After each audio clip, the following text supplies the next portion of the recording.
ప్రజాధనంతో జీతాలు తీసుకునేటువంటి ప్రభుత్వ ఉద్యోగులు వాళ్ళ బాధ్యతలని విస్మరిస్తే ఏమవుతుందో, వాళ్ళ బాధ్యతలని నిర్లక్ష్యం చేస్తే ఏమవుతుందో మనకి కళ్ళకు కట్టినట్టుగా చూపించేటువంటి సంఘటన అనంతపూర్ జిల్లాలో జరిగినటువంటి 15 ఏళ్ల దళిత బాలిక, మైనర్ బాలిక మీద జరిగినటువంటి లైంగిక అఘాయిత్యం.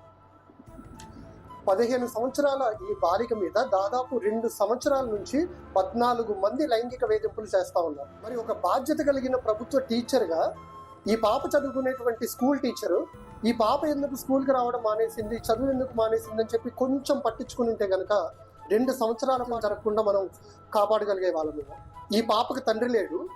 మరి సింగిల్ ఉమెన్ అయినటువంటి ఈ పాప తల్లిని, ఈ పాప సంక్షేమాన్ని చూసుకోవడానికి ఉన్నటువంటి ఆశా వర్కర్ కనుక కొంచెం బాధ్యతగా వ్యవహరించి అసలు ఈ పాప ఎందుకు స్కూల్కి వెళ్ళట్లేదు, లేకపోతే ఈ కుటుంబ పరిస్థితి ఏంటి అని చెప్పి కొంచెం ఆలోచన చేసి ఉన్నా కూడా 2 సంవత్సరాల పాటు ఈ అఘాయిత్యం జరగకుండా ఉండడానికి అవకాశాలు ఉండేయేమో. మరి మహిళల రక్షణ కొరకై ఉన్నటువంటి గ్రామీణ మహిళా రక్షణ కార్యదర్శి అంటే మహిళా పోలీస్ కూడా మరి తన బాధ్యతను సరిగ్గా నిర్వహించి ఉంటే 2 సంవత్సరాల పాటు ఈ అఘాయిత్యం జరగకుండా మనం ఆపగలిగే వాళ్ళమేమో.